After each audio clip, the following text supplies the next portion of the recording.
Hi ಎಲ್ರಿಗೂ ನಮಸ್ಕಾರ. ಕನ್ನಡತಿಯ ಕಥೆಗಳು ಯೂಟ್ಯೂಬ್ ಚಾನಲ್ಗೆ ನಿಮ್ಮೆಲ್ರಿಗೂ ಸ್ವಾಗತ. ಯಾರಾದ್ರೂ ಸಬ್ಸ್ಕ್ರೈಬ್ ಮಾಡ್ಕೊಳ್ಳದೆ ಕಥೆಗಳನ್ನು ಕೇಳ್ತಿದ್ದೀರಾ, ದಯವಿಟ್ಟು ಸಬ್ಸ್ಕ್ರೈಬ್ ಮಾಡ್ಕೊಂಡು ಕಥೆಗಳನ್ನ ಕೇಳಿ. ಈಗ ಡೆವಿಲ್ ಕಥೆಯ ಮುಂದಿನ ಅಧ್ಯಾಯ ಅಂದರೆ ಭಾಗ 14 ಮುಂದುವರ್ಸೋಣ. ತಲೆಗೆ ಏಟು ಬಿದ್ದಿದ್ದ ಸಾಗರಿ ಈಗ ಕಣ್ಣು ಬಿಟ್ಟಿದ್ಲು. ಹೇಗಾದರೂ ತಾರಾಳನ್ನ ರೂಪ ನೋಡ್ಕೊಳ್ತಾಳೆ ಅನ್ನೋದು ಅವಳಿಗೆ ತಿಳಿದಿತ್ತು. ಮನೆಗೆ ಹೋಗೋಕೆ ಸಾಗರಿಗೆ ಮನಸ್ಸೇ ಇರಲಿಲ್ಲ. ಸುಮ್ಮನೆ ಮಲ್ಕೊಂಡು ಆ ಆಸ್ಪತ್ರೆಯ ರೂಮನ್ನು ವಿಚಿತ್ರವಾಗಿ ನೋಡ್ತಿದ್ಲು. ಅದು ಕೋಟ್ಯಾಧಿಪತಿಗಳು ಬಂದು ಹೋಗೋ ಹಾಸ್ಪಿಟಲ್. ಆ ರೂಮ್ ನೋಡೋಕೆ ಭವ್ಯವಾಗಿದ್ರೂ ಅಲ್ಲಿ ಒಂದು ರೀತಿಯ ಶೂನ್ಯತೆ ತುಂಬಿತ್ತು, ಸಾಗರಿಯ ಮನಸ್ಸಿನಂತೆಯೇ. ಭದ್ರನ ಬಳಿ ತಾನು ಆಡಿದ ಪ್ರತಿಯೊಂದು ಮಾತು ಸಾಗರಿಗೆ ನೆನಪಿತ್ತು. ಸ್ವಲ್ಪ ಹೆಚ್ಚಾಗಿಯೇ ಮಾತಾಡ್ಬಿಟ್ಟೆ ಅನ್ನೋ ಆಲೋಚನೆಯನ್ನು ಹೊರತುಪಡಿಸಿ ತಾನು ತಪ್ಪಾಗಿ ಮಾತಾಡದೆ ಅನ್ನೋ ಭಾವನೆ ಅವಳ ಮನಸ್ಸಿನಲ್ಲಿ ಎಳ್ಳಷ್ಟೂ ಇರಲಿಲ್ಲ. ಅಷ್ಟರಲ್ಲಿ ಯಾರೋ ರೂಮಿನ ಬಾಗಿಲು ತೆಗೆಯೋ ಶಬ್ದ ಕೇಳಿ ಸಾಗರಿ ಕಣ್ಮುಚ್ಕೊಂಡ್ಳು. ಬಂದಿದ್ದವನು ಭದ್ರ. ಅವನ ಕೈಯಲ್ಲಿ ಹೂಗುಚ್ಛ ಇತ್ತು. ಸಾಗರಿಯ ಮಂಚದ ಬಳಿ ಇದ್ದ ಟೇಬಲ್ ಮೇಲೆ ಆ ಹೂಗುಚ್ಛವನ್ನಿಟ್ಟವನು ತಲೆಗೆ ಬ್ಯಾಂಡೇಜ್ ಸುತ್ತಕೊಂಡು ಮುಖ ಬಿಳಿಚ್ಕೊಂಡಿದ್ದ ಸಾಗರಿಯನ್ನ ಕಳವಳಗೊಂಡ ಮನಸ್ಸಿನಿಂದ ನೋಡ್ದ ಭದ್ರ. ಅಂದು ಅವಳು ಆಡಿದ ಮಾತಿಗೆ ತಾನು ನಡ್ಕೊಂಡ ರೀತಿ ಸಂಪೂರ್ಣವಾಗಿ ತಪ್ಪು ಅನ್ನೋದು ಅವನಿಗೆ ಅರ್ಥ ಆಗಿತ್ತು. ಆದರೂ ಅವಳು ಯಾಕೆ ಹಾಗೆ ಮಾತಾಡಿದ್ಲು? ಅವಳು ಆ ರೀತಿ ಮಾತಾಡದೇ ಇದ್ದಿದ್ರೆ ಈ ಪರಿಸ್ಥಿತಿ ಬರ್ತಿರ್ಲಿಲ್ವಲ್ಲ ಅಂತ ಆ ಕ್ಷಣದಲ್ಲೂ ಕೂಡ ಅವನ ಗಂಡಸಿನ ಮನಸ್ಸು ಹಾಗೇ ಯೋಚಿಸಿತ್ತು. ಮೆಲ್ಲನೆ ಸಾಗರಿಯ ತಲೆಯ ಬ್ಯಾಂಡೇಜನ್ನು ಸ್ಪರ್ಶಿಸಿ ಸವರಿದ ಭದ್ರ. ಇನ್ನಷ್ಟು ಜೋರಾಗಿ ಹೊಡಿಬೇಕಿತ್ತು ಅಂತ ಫೀಲ್ ಮಾಡ್ತಿದ್ದೀರಾ ಅಂತ ಚುರುಕ್ಕಂದಿತ್ತು ಸಾಗರಿಯ ಕಟು ಧ್ವನಿ. ಭದ್ರ ತಕ್ಷಣವೇ ತನ್ನ ಕೈಯನ್ನು ಹಿಂದಕ್ಕೆ ಎಳ್ಕೊಂಡು ಸಾಗರಿ ಅಂದ. ನಾನು ಯಾಕೆ ಇನ್ನೂ ಜೀವಂತವಾಗಿದ್ದೀನಿ ಅಂತ ಯೋಚಿಸ್ತಿದ್ದೀರಾ? ಇಲ್ಲ ವಿಷದ ಇಂಜೆಕ್ಷನ್ ಹಾಕಿ ನನ್ನ ಕತೆ ಮುಗಿಸೋಕೆ ನೋಡ್ತಿದ್ದೀರಾ? ಅದಕ್ಕೆ ಮುಂಚಿತವಾಗಿಯೇ ಹೂವಿನ ಹಾರ ಎಲ್ಲ ಅದ್ದೂರಿಯಾಗಿ ತಂದಿದ್ದೀರಾ ಅಂತ ಆಕ್ರೋಶ ತಡೆಯೋಕ್ಕಾಗದೆ ಕಿರ್ಚಿದ್ಲು ಸಾಗರಿ. ಸ್ವಲ್ಪ ತಾಳ್ಮೆಯಿಂದ ಮಾತಾಡು ಸಾಗರಿ, ಇದು ಹಾಸ್ಪಿಟಲ್ಲು, ನಿನಗೆ ತಲೆಗೆ ಏಟು ಬಿದ್ದಿದೆ, ಹೀಗೆ ಸ್ಟ್ರೈನ್ ಮಾಡ್ಕೋಬೇಡ ಅಂತ ಪರಿತಪಿಸ್ತಾ ಭದ್ರ. ಏನು ಈ ದಿಢೀರ್ ಕಾಳಜಿ? ಹೊರಗಡೆ ಆ ಪ್ರತಾಪ್ ಇದ್ದಾನ, ಅವನಿಗೆ ಕಾಂಪಿಟೇಷನ್ ಕೊಟ್ಟು ನೀವು ಪ್ರೀತಿ ತೋರಿಸೋ ಥರ ನಟಿಸ್ತಿದ್ದೀರಾ ಅಂದ್ಲು. ಹೇಯ್, ನಾನು ನಿನ್ನ ಗಂಡ, ನಾನು ಯಾಕೆ ನಟಿಸ್ಬೇಕು? ನಿನ್ನ ಮೇಲೆ ಪ್ರೀತಿ ತೋರಿಸೋಕೆ ನಾನು ಒಬ್ಬನೇ ಇರೋದು, ನಾನು ಒಬ್ಬನೇ ಇರಬೇಕು. ಯಾವನೋ ಒಬ್ಬನ ಜೊತೆಗೆ ನನ್ನನ್ನು ಕಂಪೇರ್ ಮಾಡಬೇಡ ಅಂತ ಹಲ್ಲು ಕಡ್ದ ಭದ್ರ. ಇದೆಲ್ಲ ಹೊಸ್ತಾಗಿದೆಯಲ್ಲ, ಹಾಗಾದರೆ ನೀವು ಪ್ರೀತಿ ತೋರಿಸ್ಬೇಕು ಅಂದರೆ ಯಾವನಾದರೂ ನನ್ನ ಜೊತೆಗೆ ಮಲ್ಗೋಕೆ ಕರಿಬೇಕು, ಆವಾಗಷ್ಟೇ ನಿಮಗೆ ನನ್ನ ಮೇಲಿರೋ ಪ್ರೀತಿ ಉಕ್ಕಿ ಬರುತ್ತೆ. ಹಾಗಿಲ್ಲ ಅಂದರೆ ನಿಮ್ಮ ಮನೆ ಬಾತ್ರೂಮ್ ತೊಳೆಯೋ ಬ್ರಷ್ಗಿಂತ ಕೀಳಾಗಿ ನನ್ನನ್ನು ನೋಡ್ತೀರಾ ಅಲ್ವಾ ಅಂತ ಸಾಗರಿ ನಿಧಾನವಾಗಿ ಕೇಳಿದ್ಲು. ಸಾಗರಿ ಪ್ಲೀಸ್, ನಿನ್ನನ್ನು ನೀನೇ ಕೀಳಾಗಿ ಮಾತಾಡಬೇಡ ಅಂತ ನೊಂದ್ಕೊಂಡು ಹೇಳ್ದ ಭದ್ರ. ಅವನನ್ನು ಶೂನ್ಯವಾಗಿ ನೋಡಿದ್ಲು ಸಾಗರಿ. ಇದೆಲ್ಲ ಎಲ್ಲಿಂದ ಶುರುವಾಯಿತು? ಅವನು ಬಂದಾಗಿಂದ ತಾನೆ? ಒಂದು ವೇಳೆ ಅವನು ಬರದೇ ಇದ್ದಿದ್ರೆ ಕೊನೆಯವರೆಗೂ ನಿಮ್ಮ ಕಾಲ್ಬುಡದಲ್ಲೇ ಬಿದ್ದಿರಬೇಕಿತ್ತೋ ಏನೋ. ಎಲ್ಲಿ ನಾನು ಅವನ ಜೊತೆಗೆ ಹೋಗಿ ಬಿಡ್ತೀನೋ ಅನ್ನೋ ಭಯ, ಅದಕ್ಕೆ ತಾನೆ ನನ್ನ ಕೊಲ್ಲೋಕೆ ನೋಡಿದ್ರಿ ಅಂದ್ಲು ಸಾಗರಿ. ಇಲ್ಲ ಸಾಗರಿ, ನಾನು ಹೇಳೋದನ್ನು ಕೇಳು ಅಂದ ಭದ್ರ. ನಾನು ಯಾಕೆ ಕೇಳಬೇಕು? ಇನ್ಮೇಲೆ ನಿಮ್ಮ ಹತ್ರ ನನಗೇನು ಭಯ? ನಾನು ತಪ್ಪಾದವಳು ಅಂತ ನೀವೇ ಡಿಸೈಡ್ ಮಾಡಿಬಿಟ್ರಿ. ಹಾಗಾದರೆ ನಾನು ಎಷ್ಟು ಜನರ ಜೊತೆಗೆ ಹೋಗಿದ್ದನ್ನು ನೀವು ನೋಡಿದ್ದೀರಾ? ಇಷ್ಟು ವರ್ಷ ನನ್ನ ಜೊತೆಗೆ ಬಾಳಿಯೂ ನನ್ನ ಬಗ್ಗೆ ತಿಳ್ಕೊಳ್ಳೋಕ್ಕಾಗಲಿಲ್ವಾ? ಇಲ್ಲ ಅನುಮಾನವನ್ನು ದೆವ್ವ ಹಿಡಿದು ಆಡಿಸ್ತಿದ್ಯಾ? ಏನು ಕೇಳಿದ್ರಿ? ಅವ್ನು ಮಾತಾಡಿದ್ದನ್ನು ನನ್ನ ಹತ್ರ ಯಾಕೆ ಹೇಳಲಿಲ್ಲ ಅಂತ ತಾನೆ? ಹ್ಞೂ, ಹೇಳಲಿಲ್ಲ. ಅದೇನು ಅಷ್ಟೊಂದು ದೊಡ್ಡ ಮುಖ್ಯವಾದ ವಿಷಯನ? ಅವನೇನು ಜೀವನದ ತತ್ವನ ಹೇಳ್ಕೊಟ್ಟ ನಿಮ್ಮ ಹತ್ರ ಬಂದು ಹೆಮ್ಮೆಯಿಂದ ಹೇಳೋಕೆ? ಅವನು ಹೇಳಿದ್ದು ಅನಗತ್ಯವಾದ ಮಾತು, ಅದಕ್ಕೆ ತಕ್ಷಣವೇ ಕಟ್ ಮಾಡಿದೆ. ಆದರೆ ನೀವು ನನ್ನ ಮೇಲೆ ನಂಬಿಕೆಯೇ ಇಡಲಿಲ್ಲ ಅಲ್ವಾ ಅಂತ ಸಾಗರಿ ಕಣ್ಣುಗಳಲ್ಲಿ ಕಣ್ಣೀರು ತುಂಬಿ ಹರಿತು. ತವಕಗೊಂಡ ಭದ್ರ. ಹಾಗೇನೂ ಇಲ್ಲ, ಯಾವುದೋ ಭಯದಲ್ಲಿ ನನ್ನನ್ನು ಬಿಟ್ಟು ನೀನು ಹೊರಟು ಹೋಗ್ತೀಯೇನೋ ಅಂತ. ಸಾಗರಿ, ನನ್ನಿಂದ ನಿನ್ನನ್ನು ಬಿಟ್ಟಿರೋಕ್ಕಾಗಲ್ಲ ಅಂದ ಭದ್ರ. ನಾಟಕ, ಎಲ್ಲವೂ ನಾಟಕ. ನನ್ನ ಅಪ್ಪನ ಕತ್ತಿನ ಮೇಲೆ ಕತ್ತಿ ಇಟ್ಟು ನನ್ನನ್ನು ಮದುವೆ ಆದ್ರಿ. ಯಾಕೆ? ಈ ಸೌಂದರ್ಯಕ್ಕಾಗ? ಒಂದು ವೇಳೆ ನಾನು ಅಸಹ್ಯವಾಗಿದ್ದಿದ್ರೆ? ಇನ್ನೂ ಜೀವನ ಇದೆ. ಇವನ ತರಹ ಎಷ್ಟೋ ಜನ ಬರ್ತಾರೆ, ಹೀಗೆ ಮಾತಾಡ್ತಾರೆ, ನೀವು ಅನುಮಾನ ಪಡ್ತೀರಾ. ನೀವು ಅನುಮಾನ ಪಡೋದಕ್ಕಾಗಿಯೇ ನಾನು ಹುಟ್ಟಿದ್ನಾ?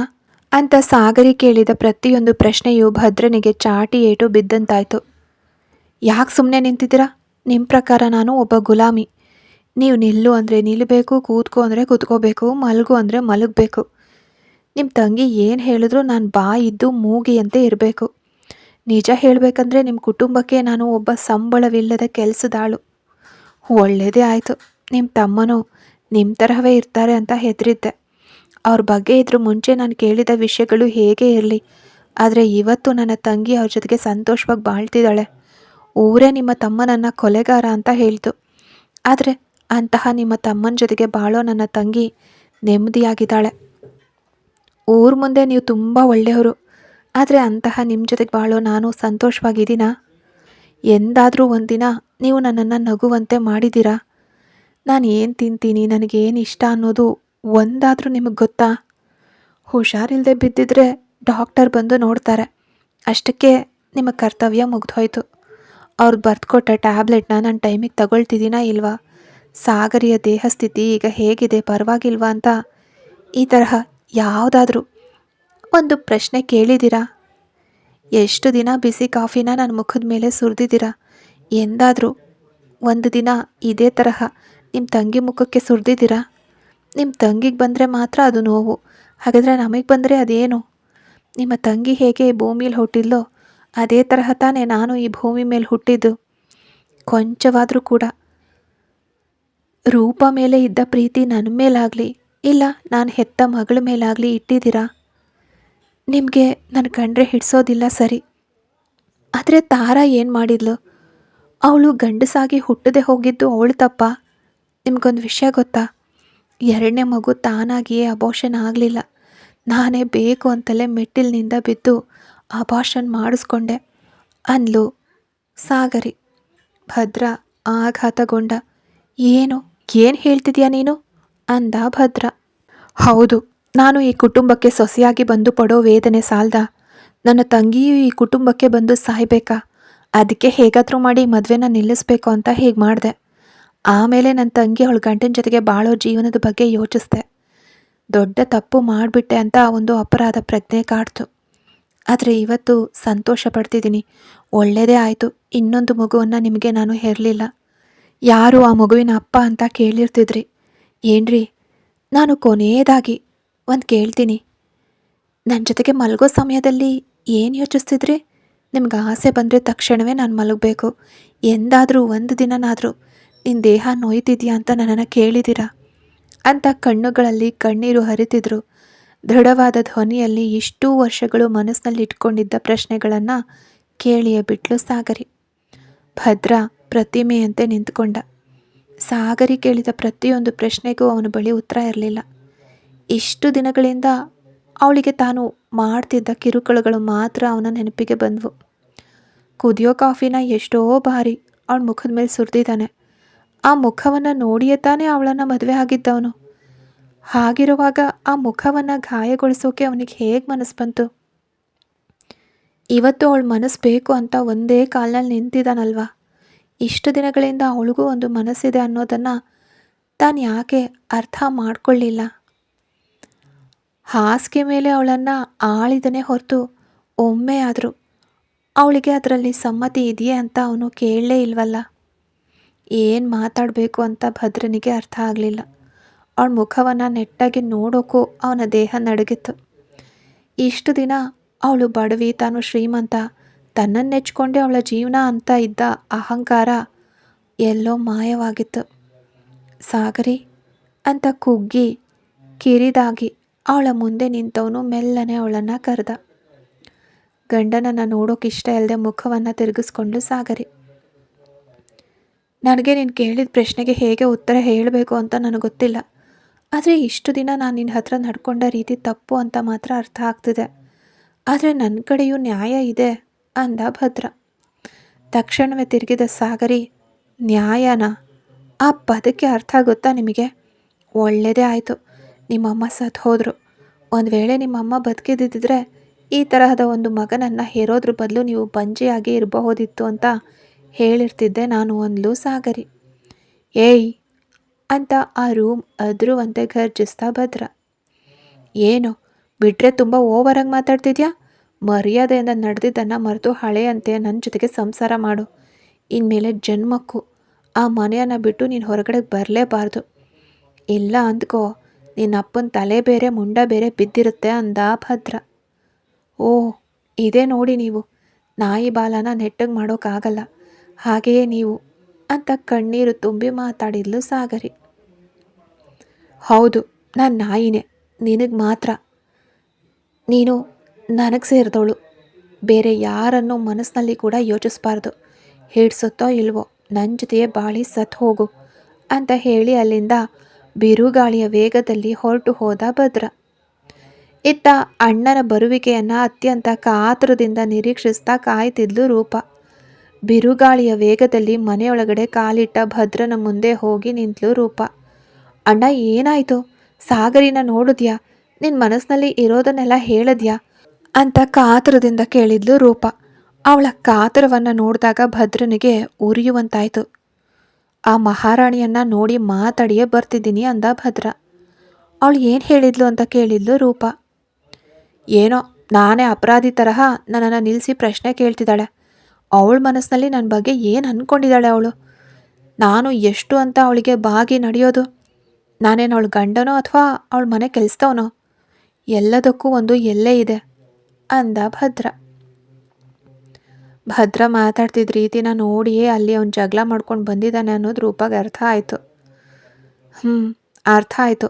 ಇರೋ ಸಮಸ್ಯೆಗೆ ಇನ್ನಷ್ಟು ಎಣ್ಣೆ ಹೊಯ್ದು ದೊಡ್ಡದು ಮಾಡ್ಕೊಂಡು ಬಂದಿದ್ಯಾ ಅಂದ್ಲು ರೂಪ. ಇಲ್ಲಿ ನೋಡು ರೂಪ, ಸ್ಟೇ ವಿತ್ ಯುವರ್ ಲಿಮಿಟ್. ನಾನು ನೋಡ್ತಿದ್ದೀನಿ, ತುಂಬ ಒಳ್ಳೆಯವ್ರ ಥರ ಮಾತಾಡ್ದಲೇ ಹೋಗ್ತಿದ್ಯಾ. ನನಗೂ ನನ್ನ ಹೆಂಡತಿಗೂ ಜಗಳ ಆದರೆ ಅದನ್ನು ನೋಡಿ ಸಂತೋಷ ಪಡೋ ಮೊದಲನೇ ವ್ಯಕ್ತಿ ನೀನೇ ತಾನೆ. ದಿಢೀರಂತ ನೀನು ಒಳ್ಳೆಯವಳಾಗಿ ಬದಲಾಗ್ಬಿಟ್ರೆ ನಾನು ನಿನ್ನ ಮಾತಿಗೆಲ್ಲ ಜಾಲರ ಹೊಡಿಬೇಕು ಅಂತ ಅರ್ಥನಾ? ಇದು ನನ್ನ ವೈಯಕ್ತಿಕ ಕುಟುಂಬದ ವಿಷಯ. ಹೇಗೆ ಮಾತಾಡಿ ನನ್ನ ಹೆಂಡತಿನ ದಾರಿಗೆ ತರಬೇಕು ಅಂತ ನನಗೆ ಗೊತ್ತು. ಇನ್ಮೇಲೆ ಇದರಲ್ಲಿ ನೀನು ತಲೆ ಹಾಕ್ಬೇಡ. ಬೇಗನೆ ಮದುವೆ ಮಾಡಿಕೊಂಡು ಇನ್ನೊಂದು ಮನೆಗೆ ಹೋಗೋ ಹುಡುಗಿ ನೀನು. ನಿಮ್ಮ ಜೀವನನ ಮಾತ್ರ ನೋಡಿಕೊಂಡ್ರೆ ತುಂಬ ಒಳ್ಳೆಯದು ಅಂದ ಭದ್ರ. ರೂಪ ದೆವ್ವ ಹೊಡೆದಂತೆ ತಟಸ್ಥಳಾಗಿ ನಿಂತುಬಿಟ್ಲು. ಸಣ್ಣ ವಯಸ್ಸಿನಿಂದಲೂ ರುದ್ರನನ್ನು ನೋಡಿದ್ರೆ ಮಾತ್ರ ಅವಳಿಗೆ ಭಯ ಆಗ್ತಿತ್ತು. ಭದ್ರನಿಗೆ ಅವಳು ಅತ್ಯಂತ ಪ್ರೀತಿಯ ತಂಗಿ. ಇದುವರೆಗೆ ಅವಳನ್ನು ಗದರಿಸಿ ಕೂಡ ಅವನು ಮಾತಾಡ್ದವನಲ್ಲ. ಮೊದಲ ಬಾರಿಗೆ ಅಣ್ಣನ ನಿಜ ರೂಪ ತಿಳಿದು ಆಘಾತಗೊಂಡ್ಲು ರೂಪ. ಅವಳ ಮನಸ್ಸು ಪೂರ್ತಿಯಾಗಿ ಕಹಿ ಅನುಭವದಿಂದ ನೋಯತೊಡಗಿತ್ತು. ಅಷ್ಟು ದೊಡ್ಡ ಬಂಗಲೆಯಲ್ಲಿ ಅನಾಥೆಯಂತೆ ಅವಳು ನಿಂತಿದ್ದಾಗ ಒಂಟಿತನ ಅನ್ನೋದು ಎಷ್ಟು ಕಠೋರವಾದದ್ದು ಅನ್ನೋದು ರೂಪಾಗೆ ಅರ್ಥ ಆಯಿತು. ಒಂದು ಕಡೆ ಅಣ್ಣ, ಇನ್ನೊಂದು ಕಡೆ ತಂದೆ, ಹೀಗೆ ಅವಳನ್ನು ತಂಗಿ ಮಗಳಾಗಿ ಸಾಕಿ ಬೆಳೆಸಿದ ಇಬ್ಬರು ಈಗ ಅವಳ ಪರವಾಗಿರಲಿಲ್ಲ. ಮನೆಯಲ್ಲಿ ನಡೀತಿರೋ ಈ ರಾಜಕೀಯದ ಬಗ್ಗೆ ಬಲರಾಮ್ಗಂತೂ ಯಾವುದೇ ಚಿಂತೆ ಇರಲಿಲ್ಲ. ದೇಶದ ರಾಜಕೀಯವನ್ನು ಗಮನಿಸೋಕೆ ಅವರು ನಿರಂತರವಾಗಿ ಓಡಾಡ್ತಿದ್ರು. ರೂಪಾಳ ಕಾಲುಗಳು ಗೋಡೆಯಲ್ಲಿ ದೊಡ್ಡದಾಗಿ ತೂಗಾಡ್ತಿದ್ದ ಯಶೋಧಾರ ಫೋಟೋದ ಬಳಿಗೆ ಹೋಗಿ ನಿಂತವು. ಇಷ್ಟೊಂದು ವರ್ಷಗಳಿಂದ ಆ ಮನೆಯಲ್ಲಿ ಆ ಫೋಟೋ ಹಾಕಿದ್ದ ಜಾಗವನ್ನು ರೂಪ ಸರಿಯಾಗಿ ಗಮನಿಸಿಯೇ ಇರಲಿಲ್ಲ. ಫೋಟೋದ ಮೇಲೆ ಅಲ್ಲಲ್ಲಿ ಧೂಳು ಬಿದ್ದಿತ್ತು. ಯಶೋಧಾರ ಮುಂಭಾಗದಲ್ಲಿ ಇಡಲಾಗಿದ್ದ ಹಣತೆ ಆರೋಗಿ ಎಣ್ಣೆ ಇಲ್ಲದೆ ಒಣಗಿ ಹೋಗಿತ್ತು. ಮುನಿಯಮ್ಮ ಅಂತ ಜೋರಾಗಿ ಕೂಗಿದ್ಲು. ಓಡ್ ಬಂದ್ಲು ಕೆಲಸದ ಮುನಿಯಮ್ಮ. ಅಮ್ಮನ ಫೋಟೋ ಯಾಕೆ ಹೀಗಿದೆ? ದೀಪ ಹಚ್ಚಿಡೋ ಕೂಡ ನಿಮಗೆ ಟೈಮ್ ಇಲ್ವಾ ಅಂದ್ಲು. ಮುನಿಯಮ್ಮ ರೂಪಾಳನ್ನು ಅರ್ಥವಾಗದ ನೋಟದಿಂದ ನೋಡಿದ್ಲು. ಅಮ್ಮ, ಸಾಗರಿ ಅಮ್ಮ ಈ ಮನೆಗೆ ಬಂದಾಗಿನಿಂದ ಅವರೇ ಯಶೋಧ ಅಮ್ಮನ ಫೋಟೋಗೆ ಪ್ರತಿದಿನ ದೀಪ ಹಚ್ಚಿ ಹೂವಿಡ್ತಿದ್ರು. ಮಾಲೆಯನ್ನು ಕೂಡ ತಮ್ಮ ಕೈಯಾರೆ ಕಟ್ಟಿ ಯಶೋಧ ಅಮ್ಮನ ಫೋಟೋಗೆ ಹಾಕ್ತಿದ್ರು. ಅವ್ರು ಬಂದಾಗಿನಿಂದ ನಾವು ಅಮ್ಮನ ಫೋಟೋವನ್ನು ಮುಟ್ಟಿದ್ದು ಕೂಡ ಇಲ್ಲ. ಒಂದು ಚೂರು ಧೂಳು ಬೀಳದಂತೆ ನೋಡ್ಕೊಳ್ತಿದ್ರು. ಅವರು ಮನೆಯಲ್ಲಿ ಇಲ್ಲದ ಸಮಯದಲ್ಲಿ ಮಾತ್ರ ನಾವು ಯಶೋಧ ಅಮ್ಮನ ಫೋಟೋನ ಸ್ವಚ್ಛಗೊಳಿಸ್ತಿದ್ವಿ. ಸಾಗರಿ ಅಮ್ಮನಿಗೆ ಏಟು ಬಿದ್ದು ಆಸ್ಪತ್ರೆಯಲ್ಲಿರುವಾಗ ನಿಜವಾಗ್ಲೂ ಈ ಕೆಲಸ ಮಾಡೋಕ್ಕೆ ಮರ್ತು ಹೋಯ್ತಮ್ಮ. ಅವ್ರ ಬಗ್ಗೆಯೇ ಯೋಚಿಸ್ತಿದ್ದೆ ಅಂದರು ಮುನಿಯಮ್ಮ. ರೂಪ ಏನೂ ಮಾತಾಡದೆ ಮೌನವಾಗಿ ನಿಂತಾಗ ಮುನಿಯಮ್ಮ ಅಲ್ಲಿಂದ ಹೊರಟು ಹೋದರು. ರೂಪಾಗೆ ತೀವ್ರ ಅವಮಾನದ ಅನುಭವವಾಯಿತು. ಯಶೋಧ ಬದುಕಿದ್ದಾಗಲೂ ಅವರಿಗೆ ತಾಯಿಗೆ ನೀಡಬೇಕಾದ ಸೂಕ್ತ ಗೌರವ ಮತ್ತು ಪ್ರೀತಿನ ರೂಪ ನೀಡಲೇ ಇಲ್ಲ. ತಂದೆಯ ಅಧಿಕಾರ ಮತ್ತು ಶ್ರೀಮಂತಿಕೆ ಅವಳಲ್ಲಿ ಅಹಂಕಾರವನ್ನು ಬೆಳೆಸಿತ್ತು. ಯಶೋಧ ಎಷ್ಟೋ ಬಾರಿ ರೂಪಾಗೆ ಒಳ್ಳೆ ಬುದ್ಧಿವಾದ ಹೇಳೋಕೆ ಬಂದಾಗಲೆಲ್ಲ ತಕ್ಷಣವೇ ಬಲರಾಮ್ಗೆ ದೂರು ನೀಡ್ತಿದ್ಲು ರೂಪ. ಬಲರಾಮ್ ಯಶೋಧಾರ ಮುಖದ ಮೇಲೆ ತಮ್ಮ ಕೈ ಬಲ ತೋರಿಸ್ತಿದ್ರು. ತಾಯಿಯನ್ನು ತನ್ನ ಹತ್ರವೂ ಸೇರಿಸ್ಕೊಳ್ಳಿಲ್ಲ ರೂಪ. ಎಲ್ಲಿಂದಲೋ ಬಂದ ಸಾಗರಿ ತನ್ನ ತಾಯಿ ಫೋಟೋದ ಮೇಲಿದ್ದ ಧೂಳನ್ನು ಕೂಡ ಸಹಿಸದೆ ನೋಡಿಕೊಂಡ್ಲು ಅಂದರೆ ಅವಳು ಎಷ್ಟೊಂದು ಒಳ್ಳೆಯವಳಾಗಿರಬೇಕು. ಇಷ್ಟು ದಿನಗಳ ಕಾಲ ತನ್ನನ್ನು ಪ್ರೀತಿಯಿಂದ ನೋಡಿಕೊಂಡ ಭದ್ರ ಇಂದು ತನ್ನ ಬಳಿ ಕಠೋರವಾಗಿ ನಡ್ಕೊಂಡಿದ್ದನ್ನೇ ಸಹಿಸ್ಕೊಳ್ಳೋಕ್ಕಾಗದೆ ತತ್ತರಿಸ್ತಿರುವಾಗ ಒಂದು ದಿನವೂ ಅವನು ಸಾಗರಿ ಬಳಿ ಪ್ರೀತಿಯಿಂದ ನಡ್ಕೊಂಡೇ ಇಲ್ವಲ್ಲ. ಅವಳ ಮನಸ್ಸು ಇನ್ನೆಷ್ಟು ವೇದನೆ ಪಟ್ಟಿರಬಹುದು.